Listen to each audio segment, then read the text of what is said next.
আল্লাহর নবী বললেন, সাহাবীরা, আমি উম্মে হানির ঘরের মধ্যে জিব্রাইল আমিন আসলেন। জিব্রাইল আমিন এসে আবার ঘর ছাদকে ফাঁকা করে ভিতরে প্রবেশ করে আমাকে ঘুম থেকে জাগাইলেন, সিনা সাক করলেন, বডি ফেরে রুহ মুবারক বের করে নিয়ে জমজমের পানি দিয়ে আমার রুহ মুবারক ধৌত করলেন। ইমাম সুয়ুতি লেখেন, বাইহাকির সহিহ সনদের বর্ণনা ইমাম সুয়ুতি আল কিসাতুল মিসরার ভিতরে লেখেন, আল্লাহর জান্নাত থেকে খাজিনা ভরে, আল্লাহর বেহেশত থেকে খাজিনা ভরে আমার রাসূলের জন্য ইলম এবং হিকমত নিয়ে আসা হলো। আবার শুনে যান, ইলম এবং হিকমত আনা হলো। এই ইলম এবং হিকমত এনে আমার নবীজির কলবের ভিতরে জিবরাইল ঢুকিয়ে দিলেন।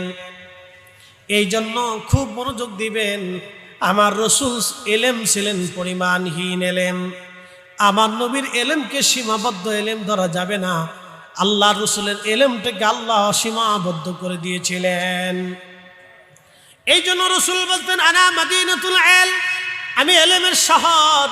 এই শহরের দৈর্ঘ্য কত, প্রস্থ কত, ব্যাস কত, ব্যাসার্ধ কত, ওজন কত নবী বলে দিয়ে যান নাই, শুধু বলেছেন আমি ইলমের শহর, আমি ইলমের শহর, আমি ইলমের শহর। আল্লাহ রাসূলের ইলম নিয়ে কোনো প্রশ্ন করা হবে না, যার কারণে আল্লাহর নবীর 63 বছরে আপনি চুল পরিমাণ কোনো ভুল পাবেন না।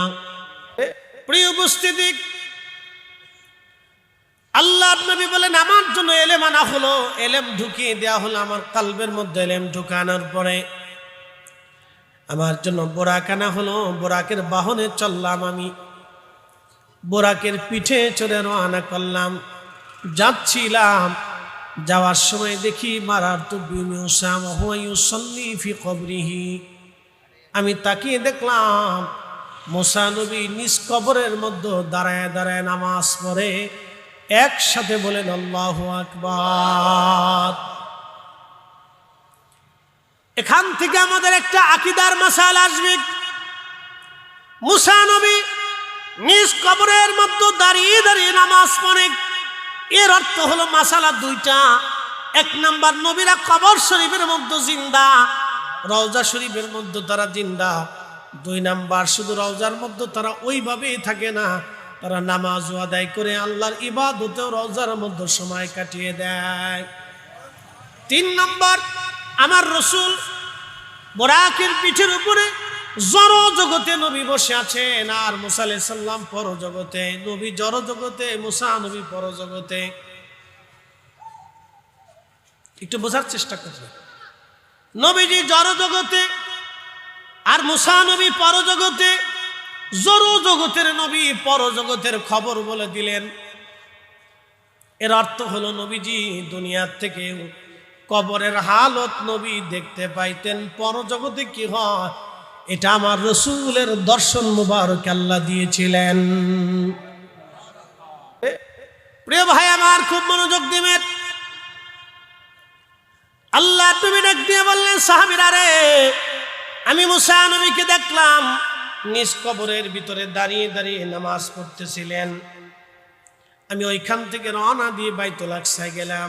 জিবরাইল আলাইহিস সালাম শাহাদাত আঙ্গুল দিয়ে বাইতুল আকসার পাথর ফোঁটা করলেন, সেই পাথর এখনো বাইতুল আকসাতে আছে। পাথর ফোঁটা করলেন, ওই পাথরে জিবরাইল আমিন বোরাকের রশি বাঁধলেন। নবীজি বললেন, আমি ভিতরে প্রবেশ করলাম। ভিতরে প্রবেশ করার পরে দেখি মুসা আলাইহিস হযরত ইব্রাহিম খলিলুল্লাহ দাঁড়ায় দাঁড়ায় নামাজ পড়ে। প্রিয় নবীজি বললেন, সাহাবীরা, আমি 2 রাকাত নামাজ পড়িয়ে মেরাজ থেকে সমস্ত মসজিদের সমস্ত নবীদের সাথে আমি মুআলাকা মুসাফা করলাম, কুশল বিনিময় করলাম। এখন আমার প্রশ্ন, জবাব দিবেন। নবী ছিলেন 1,24,000। 30 সেকেন্ড করে যদি একজন নবীর সাথে নবী সময় দেন, মুসাফা কুশল বিনিময়ে কথা বলতে 30 সেকেন্ড যদি চলে যায়, তাহলে বাইতুল আকসাতে সময় চলে গেল 1,24,000-এর অর্ধেক ধরে নেন আপনি 60,000। ৬২,০০০ মিনিট শুধু বাইতুল আকসাতে নবীজি নবীদের সাথে কুশল বিনিময়তে হিসাব করলে ৬২,০০০ মিনিট চলে গেল। শুধু ৬২,০০০ মিনিট যদি বাইতুল আকসাতে চলে যায়, তাহলে নবী মেরাজ থেকে ফিরে আসার পরে তখনও অজুর পানি গড়ায়, তখনও বিছানা গরম থাকে। এটা আশ্চর্য, বিজ্ঞান দিয়ে ব্যাখ্যা করলেও হবে না। কথা কন না কেন? আমার নবীর উম্মত, তুমি যদি তোমার জীবনের সবটুকুন, নিজের সব জীবনের সবটুকুন যদি নবীর কদমে উৎসর্গ করতে পারো, তুমি তোমার জীবনের সবটুকুন যদি রসুলের কদমে উজাড় করে দিতে পারো, হে নবীর উম্মত, তামাম সৃষ্টি কুল কায়নাত লৌহ কলম আল্লাহ তোমার অনুগত বানিয়ে দিবে। একবার বলেন সুবহানাল্লাহ। মগজ করা রুহে ঈমান জানে দিন, হাসতে হবে রহমাতুল লিল আলামিন। কোরআনের মগজ বলো, ঈমানের রূহ বলো, ধর্মের প্রাণ বলো, সব কিছুর মূল আমার নবীর ভালোবাসা, সব কিছুর মূল আমার রসুলের মহাব্বত। নবীর মহাব্বত যেখানে নাই, কোরআন সেখানে নাই। রসুলের মহাব্বত যেখানে নাই, ঈমান সেখানে নাই। রসুলের মহাব্বত যেখানে নাই, কোরআনের ব্যাখ্যা সেখানে নাই। রসুলের মহাব্বতে যেখানে নাই, দিন সেখানে নাই। রসুলের মহাব্বত যেখানে, ইসলাম ঈমান ইহসান কোরআন ঈমান আছে সেখানে। রসুলের মহাব্বত যেখানে নাই, কিছুই সেখানে নাই। আল্লাহ স্পষ্টভাবে আল্লামা ডক্টর ইকবাল চমৎকার লিখেছিলেন। প্রিয় উপস্থিতি, প্রিয় নবীজি বললেন, মেরাজ থেকে বের হয়ে উরুজ শুরু করে প্রথম আসমানের দিকে বোরাকের পিঠে সওয়ার হব, এমন সময় একটা পাথর সালাম দিছে, আসসালাতু ওয়াসসালামু আলাইকা ইয়া রাসূলুল্লাহ। পাথর কি জন্য সালাম দাও? নবী গো, 1400 বছর ধরে আপনার অপেক্ষায় দাঁড়ানো আছি। কেন পাথর? বলে হুজুর, আপনার মেরাজ হবে, আমি শুনেছি আপনার পবিত্র কদমের ধুলির আশা আমি পাথর আপনার জন্য দাঁড়ানো আছি। ইয়া নবী আল্লাহ, আপনি বোরাকের পিঠে চড়বেন, আমার পৃষ্ঠে আপনার কদম রেখে বোরাকের পিঠে চড়বেন। ওই ধুলির আশা আমি পাথর 1400 বছর ধরে দাঁড়ানো আছি। বনের যত পশুগণ ভক্তি কর তুই দুই চরণ, মেঘমালা ছায়া দিত গায় গো নবীজি, কোন সাধনে পাইব তোমায়। গোলামেরে দেখা দিবেন নি গো নবীজি, কোন সাধনে পাইব তোমায়।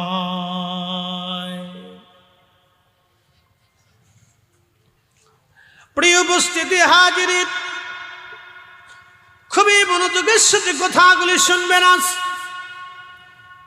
পাথর, নবীজি বললেন, পাথর তোমার আবেদন মঞ্জুর। পাথরের আবেদন মঞ্জুর হয়ে গেল। প্রিয় নবী কদম মোবারক রাখবে, এমন সময় আল্লাহ বলেন, পাথর তুমি মোমের মতো নরম হও, যেন আমার রসুলকে আমি দাওয়াত করেছি, সম্মানের সাথে আনার জন্য বোরাক পাঠিয়েছি, সম্মানের সাথে আনার জন্য জিব্রাইল পাঠিয়েছি। পাথর তুমি নরম হও। পাথরখানা নরম হয়ে গেল। আল্লাহর হাবিব কদম মোবারক যখনই রাখলেন, তখন পাথরের মধ্যে নবীজির কদমের ছাপ লেগে গেল। আজও বাইতুল আকসাতে সেই পাথর এখনো আছে। সেই পাথর থেকে এখনো বেহেশতের সুঘ্রাণ আসতে থাকে। আসতে হয়ে গেল না? জোরে বলেন আল্লাহু আকবার। আদম আলাইহিস সালামকে আল্লাহ শ্রীলঙ্কায় আদম পাহাড়ে নামিয়েছিলেন, সেই পায়ের ছাপ এখনো আছে। ইব্রাহিম খলিলুল্লাহ যেই পাথরের উপরে কদম রেখে কাবা নির্মাণ করেছিলেন, সেই পাথরের ছাপ এখনো বাইতুল্লাহতে মাকাম ইব্রাহিম আছে। একসাথে বলবেন আল্লাহু আকবার। এটা কার কুদরত?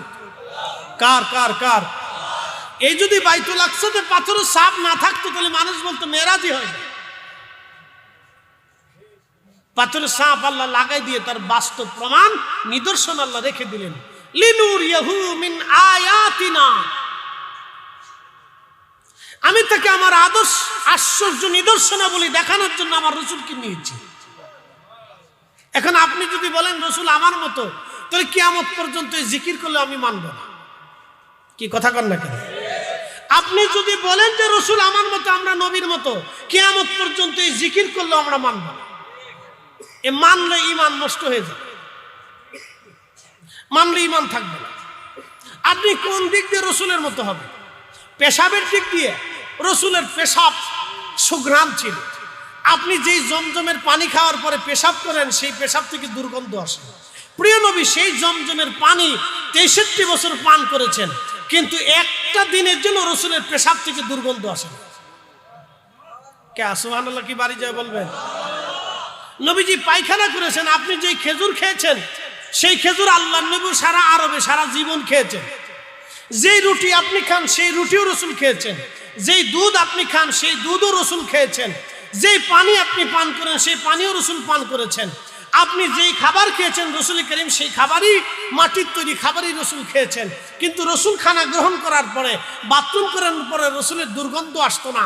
আপনার দুর্গন্ধে আপনি নিজেই বসে থাকতে পারেন। আপনার শরীর ঘামলে ঘাম থেকে দুর্গন্ধ যখন আসে তখন আপনার স্ত্রী আপনার কাছে থাকতে পারে না। আল্লাহ রসুল 63 বছরের শরীর মোবারক থেকে সামান্য পরিমাণের 1 সেকেন্ডের জন্য কোনোদিন দুর্গন্ধ আসে না। নবীজির ঘাম থেকে আল্লাহর মিষ্কির ঘ্রাণ আসতো। পৃথিবীতে এই কোনো আতরই তৈরি হয় নাই যে আতর রসুলের শরীর মোবারক থেকে ঘাম থেকে বেরোয় আসতো। আসতে হলো কেন? জোরে বলেন। তাহলে আপনি কি করে বলতে চান যে রসুল আপনার মতো আর আপনি নবীর মতো? বলেন কোন দিক থেকে বলবেন, বলে দেন। কিয়ামত পর্যন্ত চেষ্টা করবেন কিন্তু পারবেন না। এই অবান্তর আজারি একটা মতবাদ বাংলাদেশে তৈরি করে দিবে। কে বা কারা তৈরি করলো আল্লাহ জানে। এক অবান্তর ভ্রান্ত বিশ্বাস বাংলাদেশে প্রতিষ্ঠিত হল, জায়গায় জায়গায় তৈরি হয়ে গেল একটা ভ্রান্ত মতবাদ। একটা ভ্রান্ত মতবাদ এসে প্রতিষ্ঠিত হল। আপনার জীবনের কোন দিক থেকে কোন মানব কিয়ামত পর্যন্ত চেষ্টা করলে রসুলের মতো নিজেকে প্রতিষ্ঠিত করতে পারবে না। কি ঠিক আসতে বলেন কেন? জোরে বলেন। একটা ভ্রান্ত মতবাদ প্রতিষ্ঠিত হলো। কোরআন আল্লাহ বলেন, কুল ইন্নামা আনা বাশারুম মিসলুকুম, হুজুর আপনি বলে দেন আপনি তাদের মতো মানুষ, বাস আমরা ধরে নিলাম রসুল আমাদের মতো।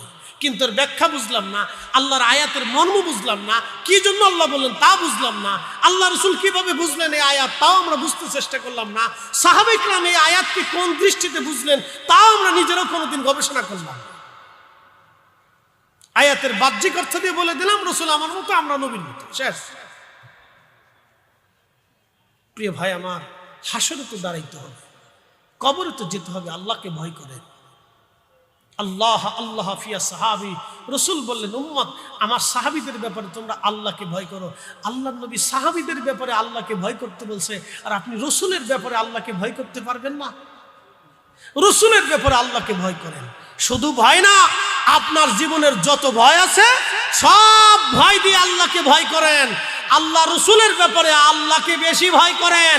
নবীর ইজ্জতের ব্যাপারে আল্লাহকে বেশি ভয় করেন।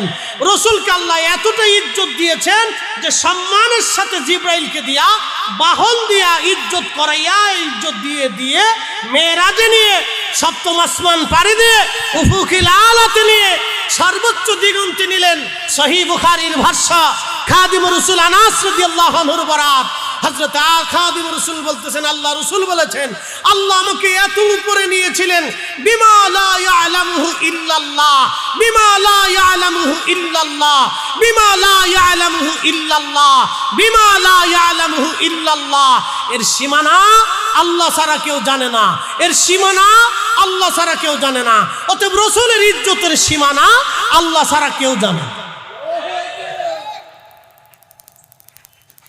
আল্লাহকে ভয় করেন, রসুলের ইজ্জতের ব্যাপারে আল্লাহকে ভয় করেন, তাহলে আল্লাহর পাকড়াও বড় কঠিন পাকড়াও।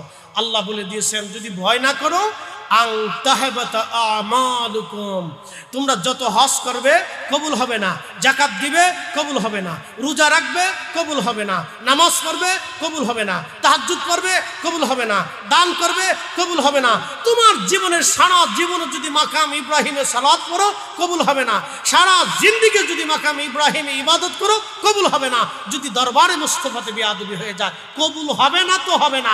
লা তাবদীলা কালিমাতিল্লাহ, আল্লাহ বলেছে কবুল হবে না, পৃথিবীর আর কারো সম্ভব হবে না আল্লাহর কথাকে পরিবর্তন করে দিতে। লা তাবদীলা কালিমাতিল্লাহ, আল্লাহর কালামের পরিবর্তন আর হবে না।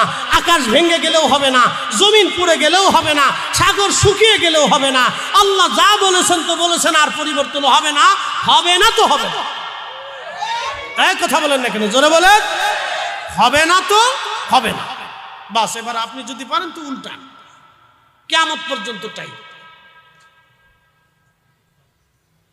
আল্লাহ রসুলের ব্যাপারে আল্লাহকে ভয় করে,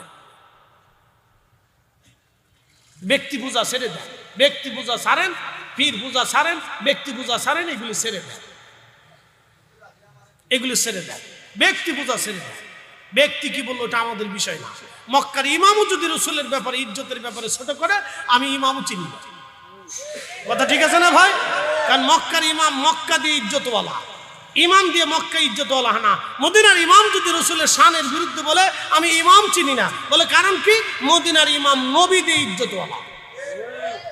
নাহলে মদিনাতে যাবেন কি জন্য? রসুল যদি ওখানে না থাকতো আপনি যাইতেন? কি কথা কন না কেন, যাইতেন? কেন যাবেন ওখানে? কি দরকারে আছে? রসুল আছে, আমরা আছি, নবী নাই, আমরা নাই। কাবাতে কেন যান? ওটা আল্লাহর ঘর। যদি আল্লাহর ঘর না থাকতো তাহলে আপনি জীবনেও যেতেন।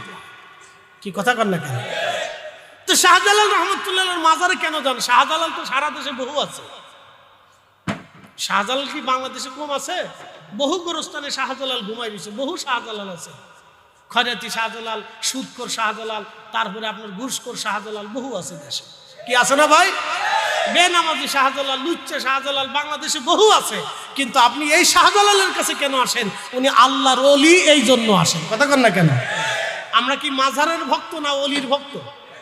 মানুষ বলে আমরা মাজারের ভক্ত, আমরা কি মাজারে যাব কেন? মাজারে গেলে তো ওই শাহজালাল একটা মরে গেছে, এটার কবরে সুন্দর করে বানাই ওইখানে যে পূজা দিতাম। কি কথা কন না কেন? আমরা হযরত শাহজালাল ইয়ামানির কাছে কেন আসি? উনি আল্লাহর ওলি, আল্লাহর জন্য আসি। কার জন্য? জোরে বলেন, কার জন্য? আল্লাহর জন্য। উনি আল্লাহর ওলি, এই জন্য আসি। দেশে শাহজালালের কবর কম নাই, বহু শাহজালালের কবর আছে দেশে। আমি ওই শাহজালালের কাছে যাই না, আমি এই শাহজালালের কাছে আসি। কেন? উনি আল্লাহর ওলি, ওনার কবরের কাছে আসি না, আমি ওনার কাছে আসি। আমি কবর দিয়ে কি করব? কবরের কাছে কি আমার? কবর দিয়ে হবে কি? কবরের আছে কি? ওটা তো মাটির ঘর। কি কথা কন না কেন? কবর কিসের ঘর? তা মাটির ঘর দিয়ে কি করব? কবর তো আমি যে কোনো এক জায়গায় বানাইতে পারি, তা আমি কবর দিয়ে কি করি? ও ছাতা দিয়ে আমার দরকার থাকে। আমি আসি শাহজালাল রহমতুল্লাহের কাছে, ওনার জিয়ারতে আসি, ওনার সাক্ষাতে আসি, ওনার জন্য দোয়া করতে আসি, ওনার কাছ থেকে কিছু দোয়া নিতে আসি। কথা ঠিক আছে না ভাই? ওনাকে কিছু হাদিয়া দিতে আসি। আমি সূরা ফাতিহা দিতে আসি, সূরা ইখলাস দিতে আসি, দুরূদ শরীফ দিতে আসি। ওনার পাশে বসে ওনার জন্য দোয়া করি, বিনিময়ে আল্লাহ ওনার উসিলে আমরা মকসুদকে পরিপূর্ণ করে। কথা ক্লিয়ার না ভেজাল আছে? আমরা আহলুস সুন্নাত ওয়াল জামাতের আকীদা কি, কাজ কি, আমি ক্লিয়ার করে দিছি আমার এই কথার ভিতরে। এখন আপনি যে যদি সেজদা দেন তাহলে আপনার দায়ী, এটা আহলুস সুন্নাত ওয়াল জামাত দায়ী না। কি কথা ঠিক আছে না ভাই? এটা আহলুস সুন্নাত ওয়াল জামাত দায়ী, এটা আপনি নিজে দায়ী।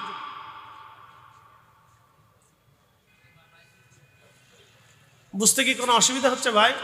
তাহলে একসাথে বলি না আল্লাহু আকবার, না আরো জোরে? কখনো তোমাকে যদি ভুলি,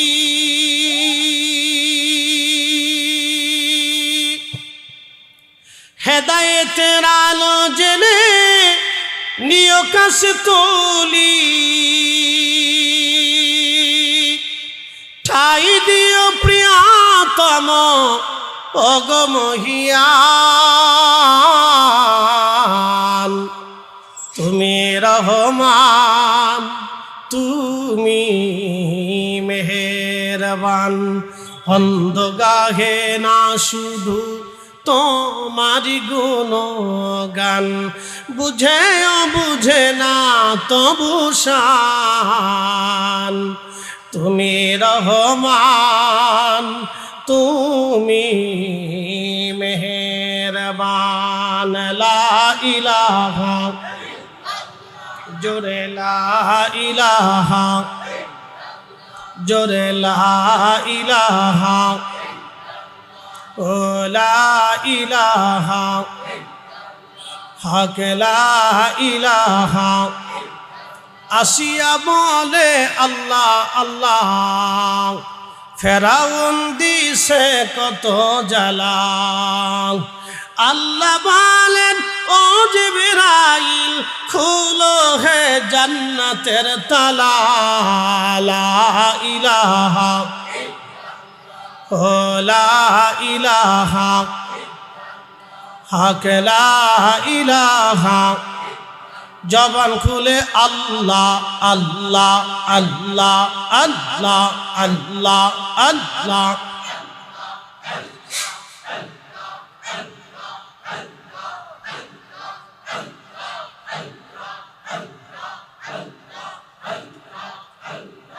সালাতু সালাম গো আমার, দুরুদ সালাম গো আমার, কইও নবী মুস্তাফায় তোমরা যদি যাও রে মদিনা। আল্লাহ আল্লাহ,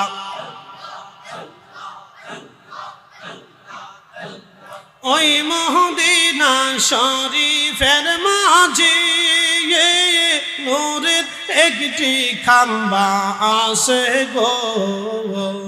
সেই খাম্বাতে হেলান দিয়া, সেই খাম্বাতে হেলান দিয়া খুতবা দিতেন মুস্তাফা। তোমরা যদি যাও গো মদিনা। আল্লাহ আল্লাহ আল্লাহ। সালাতু সালাম গো আমার, দুরুদ সালাম গো আমার, কইও নবী মুস্তাফায় তোমরা যদি যাও রে মদিনা। আল্লাহ আল্লাহ, ওই মদিনা শরীফের মাঝে নূরের একটি রওজা আছে গো। সেই রওজাতে ঘুমিয়ে আসেন, সেই রওজাতে ঘুমিয়ে আসেন দিনের নবী মুস্তাফায় তোমরা যদি যাও গো মদিনা। আল্লাহ আল্লাহ আল্লাহ।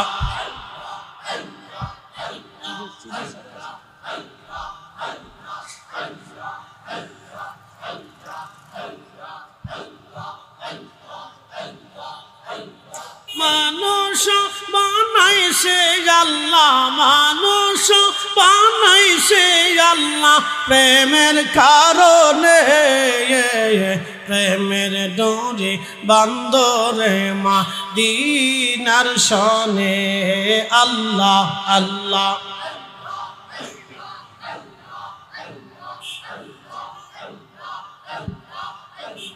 হাবিবকে পাঠাইছে গো আল্লাহ, হাবিবকে পাঠাইছে গো আল্লাহ প্রেমের কারণে। প্রেমের ডোরে বান্দরে মদিনার শনে।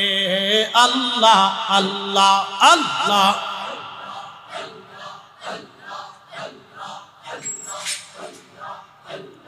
আল্লাহ বানাইলেন কত জাতি, হইল না তোর প্রেম প্রীতি। অবশেষে মানুষ বানায়, অবশেষে মানুষ বানায় প্রেমের কারণে। প্রেমের ডোরে বান্দরে মদিনার শনে। আল্লাহ আল্লাহ।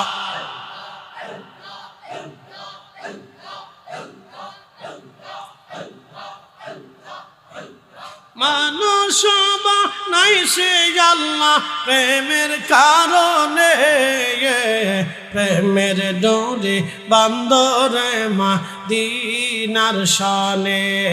আল্লাহ আল্লাহ আল্লাহ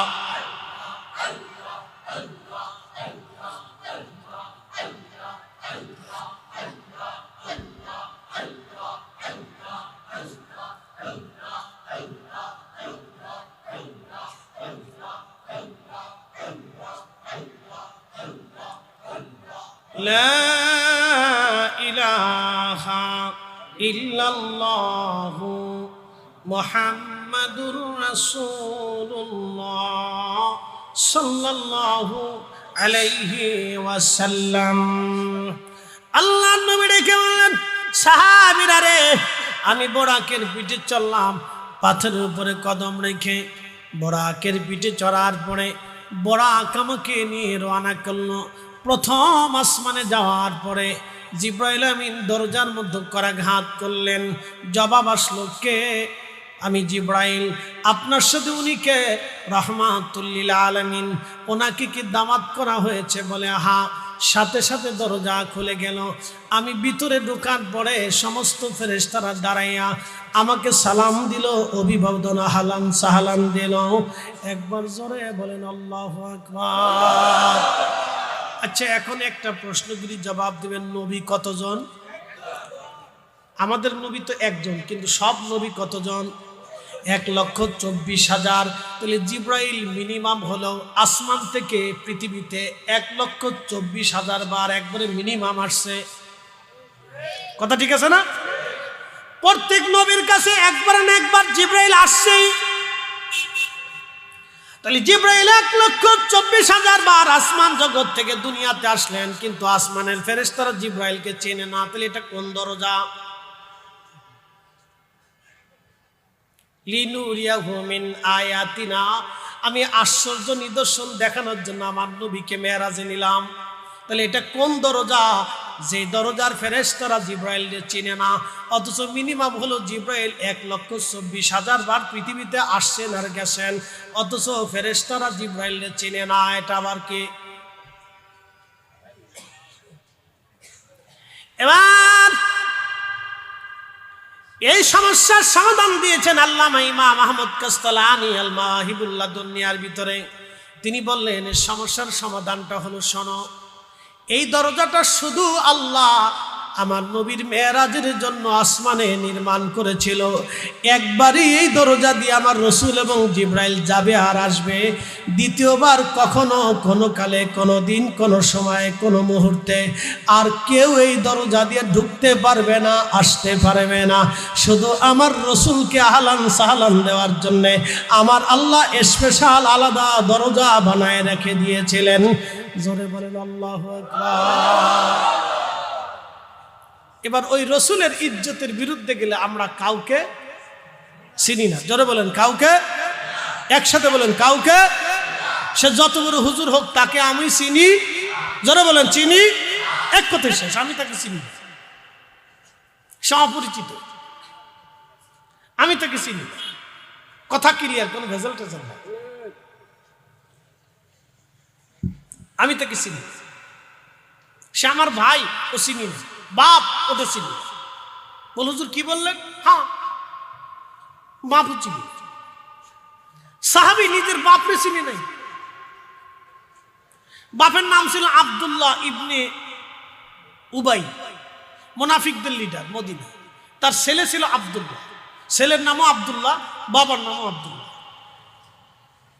ছেলে রসুল করিমের খুব আশিক সাহাবী ছিল। তো কোন এক যুদ্ধে আব্দুল্লাহ ইবনে উবাই সহ মদিনার আনসার মুহাজির সাহাবী নবী যুদ্ধের ক্ষেত্রে রওনা করছেন। তাফসীর ইবনে কাসিরের ভিতরে সূরা মুনাফিকের আয়াতের তাফসীরে বিশদ আলোচনা আছে, পড়ে দেখবেন। ইমাম ইবনে কাসির লিখতেছে, তো যুদ্ধে যাওয়ার সময় একজন আনসার আর একজন মুহাজিরের ভিতরে তর্কাতর্কি হল, বিতর্ক আসলো। যেটা সাহাবীদের মানবীয় সুলভ আচরণ আসতে পারে, এটা দোষ নিয়ে আমরা সাহাবীদের ব্যাপারে দোষ ধরবো না, কারণ সাহাবীদের দোষ ধরতে আল্লাহ রাসূল নিষেধ করছে। তো দুইজনের মধ্যে বিতর্ক শুরু হলো। এক পর্যায়ে দুই সাহাবীদের কাছে বিচার দিল। আনসারী সাহাবী আনসারীদের কাছে বিচার দিল, মুহাজির সাহাবী মুহাজিরদের কাছে সে বিচার দিত। তা আনসারী সাহাবীদের ভিতরে আবার আব্দুল্লাহ ইবনে মুনাফিক উবাই, এই মুনাফিক সর্দারের কাছে খবর পৌঁছায় গেছে। তো মুনাফিক সর্দার আনসারীদেরকে ডেকে বলেন, হে আনসারীরা, আমরা মুহাজির সাহাবীদেরকে মদিনায় জায়গা দিছি, থাকতে দিছি, বাড়ি দিছি, ঘর দিছি, খাবার দিছি, বাসস্থান দিছি, কাপড় চোপড় ছিল না কাপড় চোপড় দিছি। তারা এখন মুহাজিররা আমরা আনসারদের উপর ধমক দেয়, আমরা মদিনায় ফিরে যাওয়ার পরে এই মুহাজিরদেরকে ঘাড় ধাক্কা দিয়ে মদিনার থেকে বের করে দেব। একটা কথা, মুহাজিরদেরকে মদিনার থেকে ঘাড় ধাক্কা দিয়ে বের করে দেব, বেশি কিছু বলে।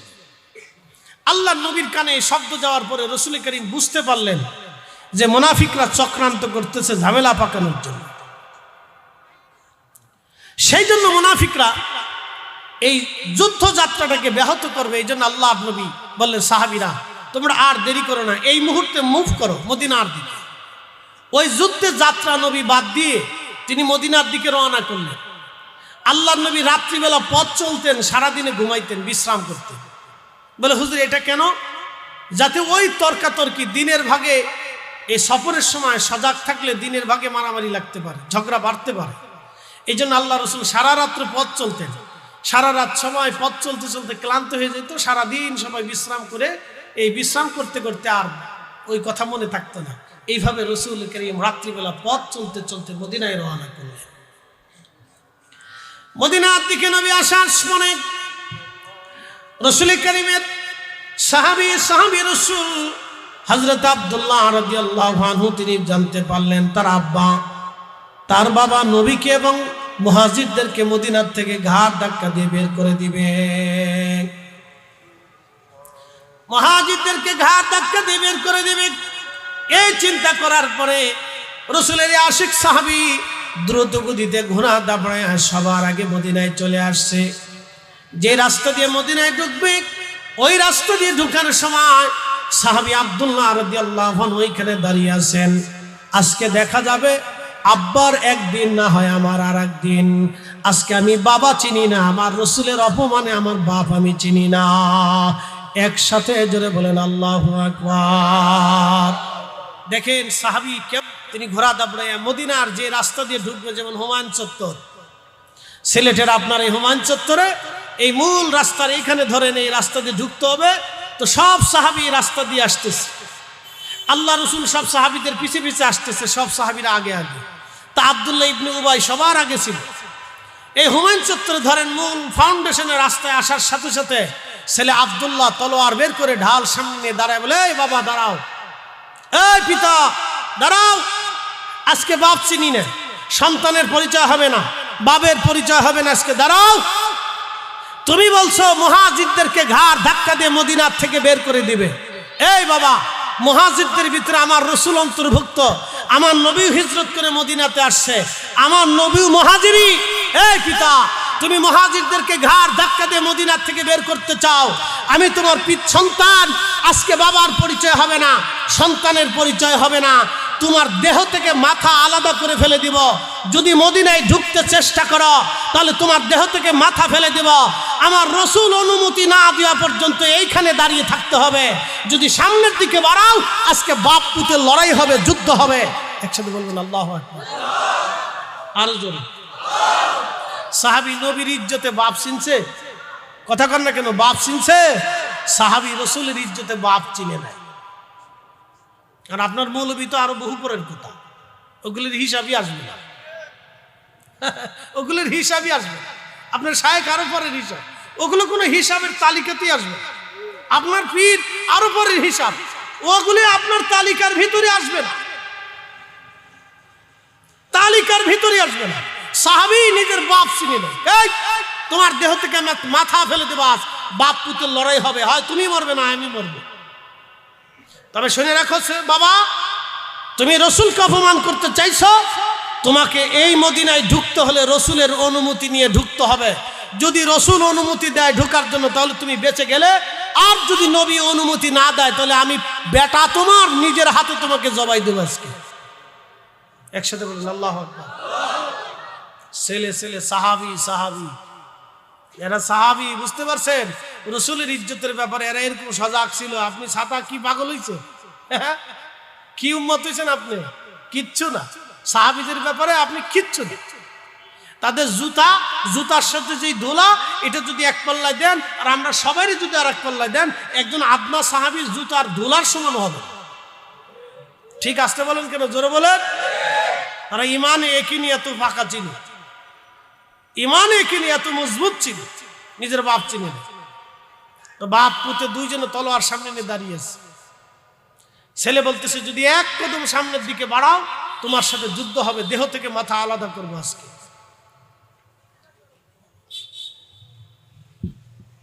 আল্লাহর নবী সফরের সময় পিছনে ঢুকলেন, সাহাবীরা মদিনায় ঢুকতে লাগলো।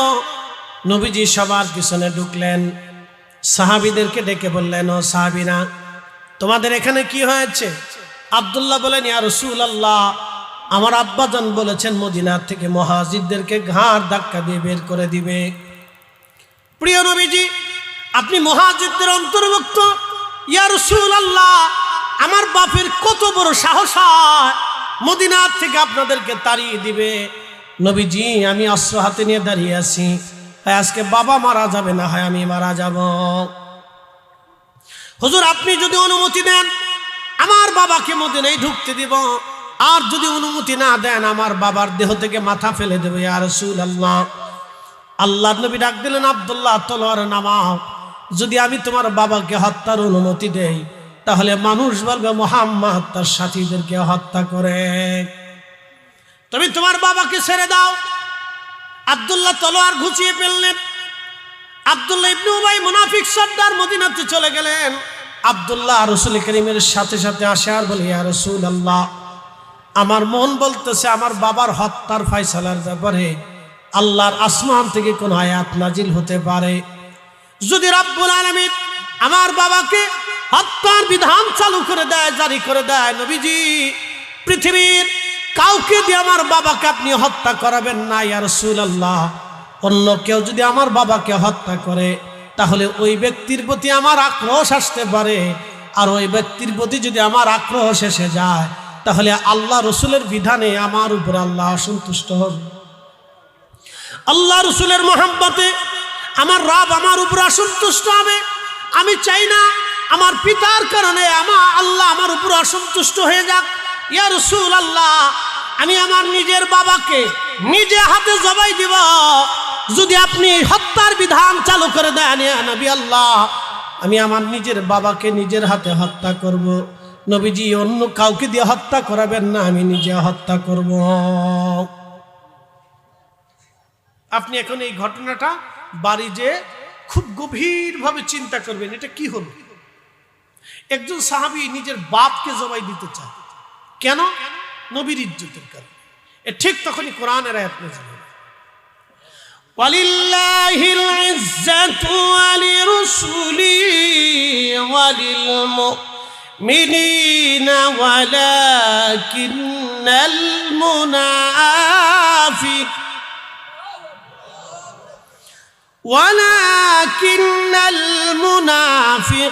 মুনাফিকিনা লা ইয়ালামুন।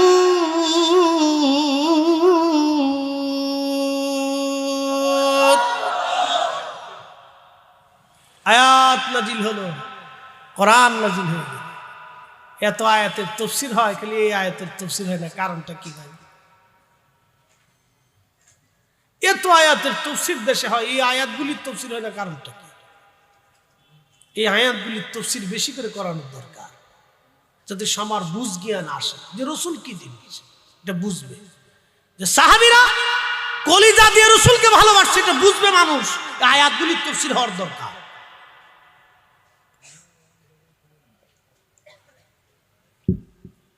আয়াতগুলির তাফসীর হওয়ার দরকার।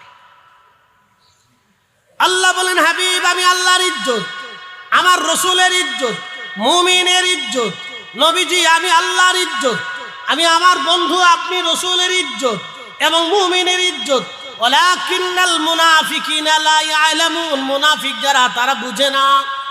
যাদের অন্তরে মোহর পড়ে গেছে, কুলুশত এসেছে, মুনাফিক বুঝে না, মুনাফিক বুঝে না, মুনাফিক বুঝে না। তার মানে আল্লাহর শানকে যারা ছোট করে তারা মুনাফিক, রসুলের শানকে যারা ছোট করে তারা মুনাফিক, আউলিয়া কিরামের ইজ্জতকে যারা খাটো করে তারা মুনাফিক। কি আসতে বলেন কেন, জোরে বলেন। আমি তো বলি না, আল্লাহ নিজে বলছে। ফয়সালা কি আমার কথা কর না, ফয়সালা কি ফুলতুলি সাব কেবলার, ফয়সালা কার? ফয়সালা কি শাহজালাল ইয়ামিনী মুজাররিদির? তো ফয়সালা কার? তা আল্লাহটা মানলে ইমানদার, না মানলে বেঈমান। আল্লাহর কোরআনের একটা শব্দকে অস্বীকার করলে আপনি তার মুসলমানই থাকবেন। কি কথা ঠিক আছে না ভাই? আল্লাহ নিজে বলছেন, হাবিব উম্মতকে জানান আমি আল্লাহর ইজ্জত বুঝে না। বলে আল্লাহর ইজ্জত কি? আপনি রসুলের ইজ্জত ছোট করা মানে আল্লাহর ইজ্জত ছোট করা। বলে কিভাবে? আমি কোরআন থেকে দলিল দিচ্ছি। কুল, হুজুর আপনি বলেন, ইন কুনতুম তুহিব্বুনাল্লাহ ফাত্তাবিউনি। নবী গো, চূড়ান্ত ভাবে কেউ যদি আমি আল্লাহ মানতে চাই, চূড়ান্ত ভাবে কেউ যদি আমি আল্লাহকে খুশি করতে চাই, চূড়ান্ত ভাবে কেউ যদি আমি আল্লাহকে ভালোবাসতে চাই, নবী হাবিব বন্ধু আপনি বলে দেন ফাত্তাবিউনি। সেজন্য চূড়ান্ত ভাবে আপনি নবী মেনে নেয়, তার জীবনে রসুল মেনে নেয়, নবীর ইত্তেবা করে, নবীর গোলামি করে, নবীর পথ মানে। আপনি নবীর পথ হলে আমি আল্লাহর পথ হবে, আপনি নবীর মত হলে আমি আল্লাহর মত হবে, আপনি নবীর ভালোবাসা হলে আমি আল্লাহর ভালোবাসা হবে, আপনি নবীর তাজিম হলে আমি আল্লাহর তাজিম হবে, আপনার শান হলে আমি আল্লাহর শান হবে, আপনাকে গালি দিলে আমি আল্লাহকে গালি দেওয়া হবে, আপনাকে কষ্ট দিলে আমি আল্লাহকে কষ্ট দেওয়া হবে, আপনার ইজ্জতের চাদর ধরলে আমি আল্লাহর ইজ্জতের চাদর ধরা হবে, আপনাকে ভালোবাসলে আমি আল্লাহকে ভালোবাসা হবে, আপনার জন্য জীবন দিলে আমি আল্লাহর জন্য জীবন দেওয়া হবে, আপনার মত মানলে আমি আল্লাহর মত হবে, আপনার পথ হলে আমি আল্লাহর পথ হবে, আপনাকে তাজিম করলে আমি আল্লাহকে তাজিম করা হবে, আপনি নবীর গোলামি করলে আমি আল্লাহর গোলামি হয়ে যাব। আসতে হলো কেন, জোরে বলেন। তাহলে আপনি ফাত্তাবিউনের তাফসীর করে যান, বলেন অর্থ কি হবে বলেন। চূড়ান্ত ভাবে আল্লাহ পাইতে হলে চূড়ান্ত ভাবে নবী মানতে হবে। এক কথা আল্লাহ সেরে দিয়েছে।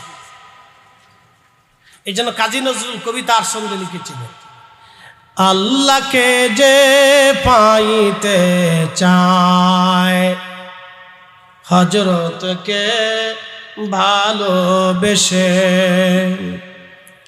আল্লাহকে যে পাইতে চায় হযরতকে ভালোবেসে, আরশ কুরসি লৌহ কলম না চাহিতেই পেয়েছে সে।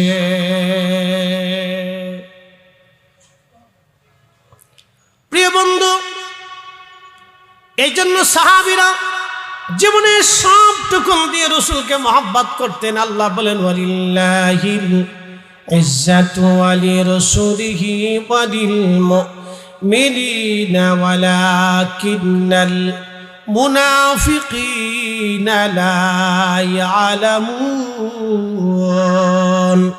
এজন্য পৃথিবীতে রসুল কারীমের শানকে যারা ছোট করবে বুঝবেন সে ধর্মে মুনাফিক। আল্লাহ নিজে বলে দিয়েছেন, আল্লাহর নবীর মহান ইজ্জতের চাদর যে ধরবে সে মুনাফিক, আল্লাহ রসুলের শানকে যে ছোট করবে সে মুনাফিক, আল্লাহর নবীর সম্মানকে যে ছোট করে দেখবে সে মুনাফিক, আল্লাহর নবীর তাজিমকে যে ছোট করে দেখবে সে মুনাফিক। আমি বলি নাই, আল্লাহ নিজে বলেছেন, আমি বলি নাই, আল্লাহ বলেছেন। আউলিয়া কিরামের ইজ্জতকে যারা ছোট করে দেখবে তারা মুনাফিক, আল্লাহর সম্মানকে যারা ছোট করে দেখবে তারা মুনাফিক। আপনি ঠিক বললেও ঠিক, না ঠিক বললেও ঠিক, আল্লাহটাই ঠিক, কোরআনের ফায়সালাটাই চূড়ান্ত ফায়সালা। কি কথা কন না কেন? কোরআনের ফায়সালার উপরে আর ফায়সালা পৃথিবীতে আছে? মুসলমানের জন্য আর কোরআনের ফায়সালার উপরে কোনো ফায়সালা নাই। আল্লাহ নিজে বলছে মুনাফিক, কারণ আপনি ঠিক বললেও ঠিক, না ঠিক বললেও ঠিক, আল্লাহটাই চূড়ান্ত ঠিক, আল্লাহটাই ঠিক, লা শাকা লা রাইবা, কোনো চিন্তা নেই। যালিকাল কিতাবু লা রাইবা ফীহি হুদাল লিল মুত্তাকিন। ওহা এমন এক কিতাব যে কিতাবে কোনো সংশয় নাই, সন্দেহ নাই, কোনো চিন্তা নাই, একবার পরিষ্কার পরিষ্কার। ইন্নাকা লা তুখলিফুল মিআদ, আল্লাহর ওয়াদার আর কোনো খেলাফ হয় না, যা বলছেন ওটাই ঠিক। এই জন্য শান বুঝে যেতে হবে। অনেকে বলে ভাই আপনারা রসুলের শান বলতে বলতে অনেক উপরে উঠাই না, কেন উপরে উঠে? তিনি এই মতামতটাকে সুপ্রসিদ্ধভাবে উল্লেখ করেছেন। আল্লামা ইমাম কাজী আয়াস আল মালিকি রাহিমাহুল্লাহ কিতাবুশ শিফার ভিতরে তিনি এই মতামত উল্লেখ করেছেন। হযরত আল্লামা ইমাম হালাবি রাহিমাহুল্লাহ সিরাতুল হালাবির ভিতরে, আল্লামা ইমাম কাস্তালানি আল মাওয়াহিবুল লাদুনিয়ার ভিতর থেকে শুরু করে পৃথিবীর বড় বড় ইমামরা তাদের নিজস্ব কিতাবগুলিতে মেরাজের আলোচনা আলোকপাত করেছেন। তো আমি আলোচনাতে চলে যাই। এই ঘটনাকে উল্লেখ করতে যে আল্লাহ নিজে সুবহানাল্লাহ শব্দ ব্যবহার করেছেন। সুবহানাল্লাযী আসরা, আসরা হচ্ছে রাত্রিকালীন সফর, আর সফর হচ্ছে দিনের সফরটাকে সফর বলা হয়, আর রাত্রিকালীন ভ্রমণটাকে আসরা বলা হয়। এই জন্য আল্লাহ বলছেন সুবহানাল্লাযী আসরা বিআবদিহি।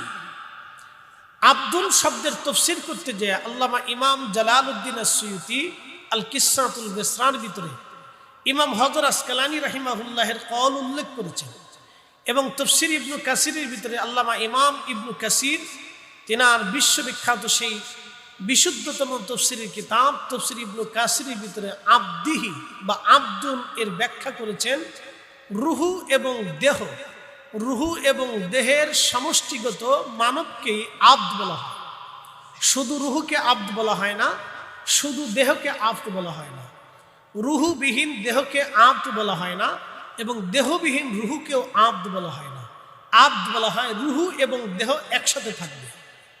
যেমন আপনারা বসে আছেন, রুহু আছে, দেহ আছে, আর যদি রুহু চলে যায় তো লাশ হয়ে যাবে, আর যদি শুধু রুহু থাকে তাহলে রুহু দেখা যায় না, অতএব এটা আর আব্দ হয় না। আব্দ হইতে হলে রুহু এবং দেহ একসাথে থাকতে হবে। যেমন আমি আপনাদের সামনে কথা বলতেছি, আমার দেহ এবং রুহু একসাথে আছে, এই জন্য আমরা আব্দ, আব্দুল, আল্লাহর দাস, আল্লাহর বান্দা। এটা আমার ব্যাখ্যা না, ইমাম ইবনে কাসিরের ব্যাখ্যা, ইমাম হযর আসকালানির ব্যাখ্যা, ইমাম সুয়ুতির ব্যাখ্যা, পৃথিবীর সব ইমামদের ব্যাখ্যা এরকম। তো রাসূল কারীমের রুহু এবং দেহ একসাথে অ্যাডজাস্ট। তিনি তখন সজাগ। উম্মে হানির ঘরে তিনি ঘুমন্ত ছিলেন। জিবরাইল আলাইহিস সালাতু ওয়াস সালাম এসে তাকে ঘুম থেকে উঠাইলেন।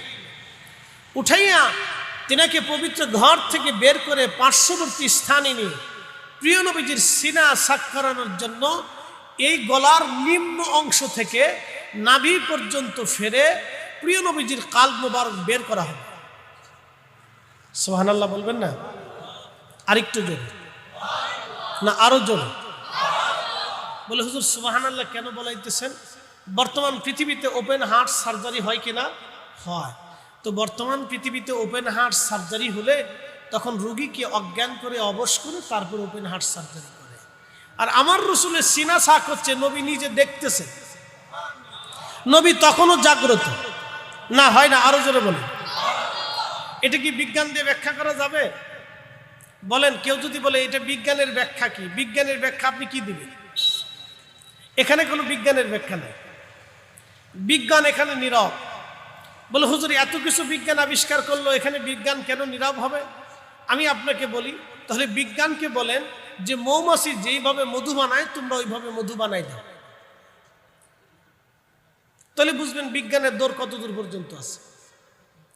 আমার আর বেশি দূরের দরকার নাই। মৌ পোকা যেইভাবে মধু বানায় বিজ্ঞানকে বলেন সেইভাবে মধু বানিয়ে দিতে, বুঝছেন?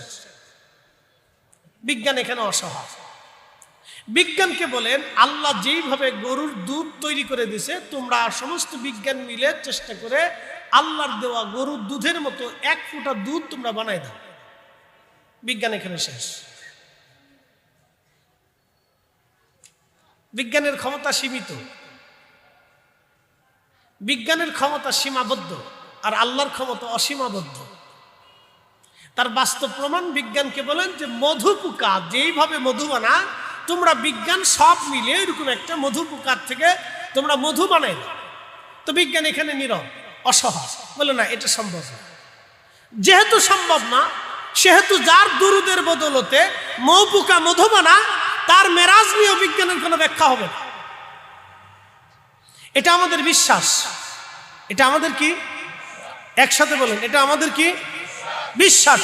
যদি বিশ্বাস করেন তাহলে আবু বকর সিদ্দিক, যদি বিশ্বাস না করেন তাহলে আবু জাহেল।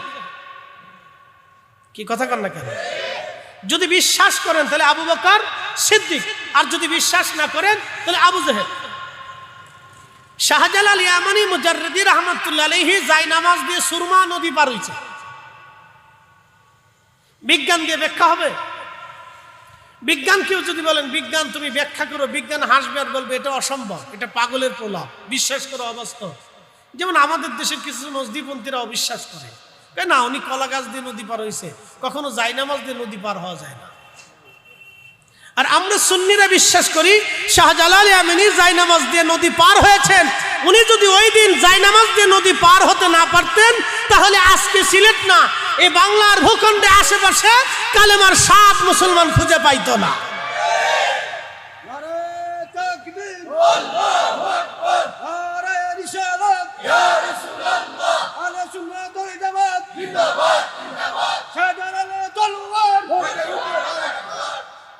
সহজ হিসাব।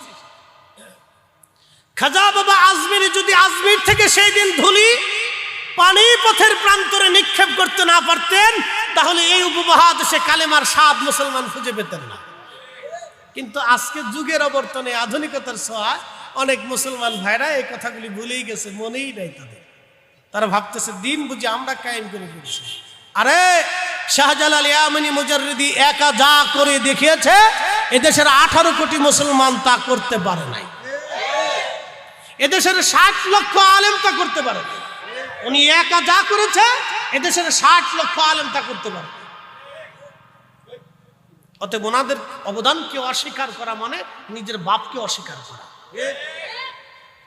কথা আমারটা ক্লিয়ার, কোনো ভেজাল টেজাল নেই, পরিষ্কার কথা, এর চাইতে পরিষ্কার কথা নেই। অতএব রাসূল কারীমের মুজিজা, আউলিয়া কেরামের কারামত, এগুলি বিজ্ঞান দিয়ে ব্যাখ্যা হয় না। এটা জাগতিক বুদ্ধি দিয়ে এর কোনো ব্যাখ্যা বিশ্লেষণ হবে না, বিশ্বাস করে নিতে হবে।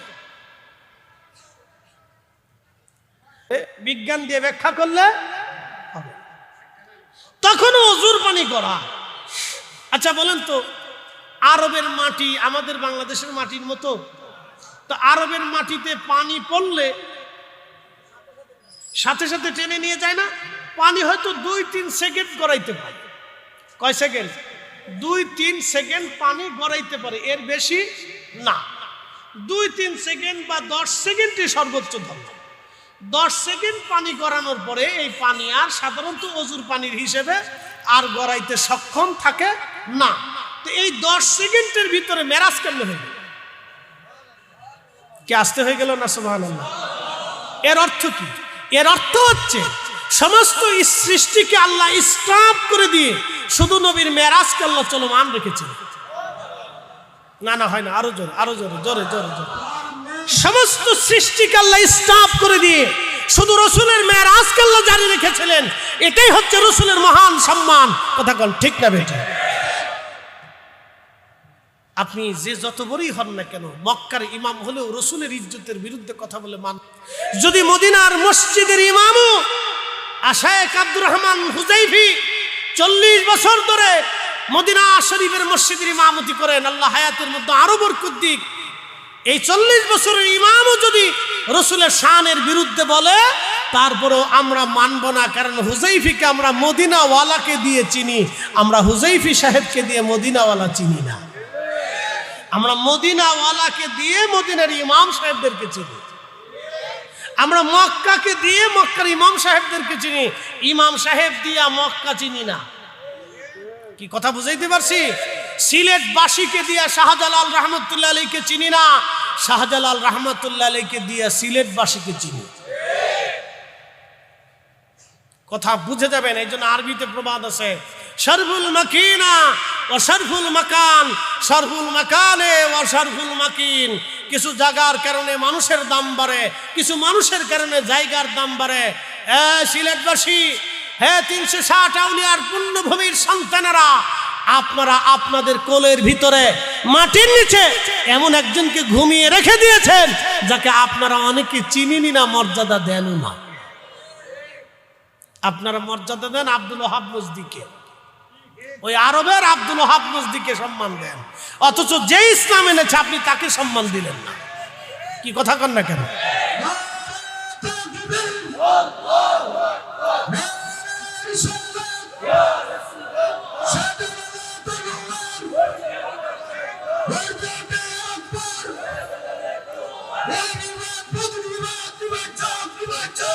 একসাথে বলি আল্লাহু আকবার, আবার জোরে বলি আল্লাহু আকবার। প্রিয় উপস্থিতি, খুব মনোযোগ দেন। তো আল্লাহ রসুল বলতেছেন মেরাজে সব নবীদের সাথে সাক্ষাৎ হল। তাহলে কি বুঝলেন? আশ্চর্য। একসাথে বলেন কি? আশ্চর্য। এটা রসুলের সাথ। এই জন্য কাজী নজরুল চমৎকার ভাবে লিখেছেন, শ্রেষ্ঠ নবী দিলাম রে তরিয়ে নিতে রোজাহাসরে, পথ না ভুলি তাই তো দিলে পাক কুরআনের বাণী খুদা তোমার মেহেরবানি। আল্লামা ডক্টর ইকবাল কত চমৎকার ফার্সি ভাষায় লিখলেন, উর্দুতে তিনি লিখে ফেললেন, কে ওয়াফা তূনে मुहम्मद से तू हम तेरे है, ये जान चीज ही किया लौह कलम तेरे है।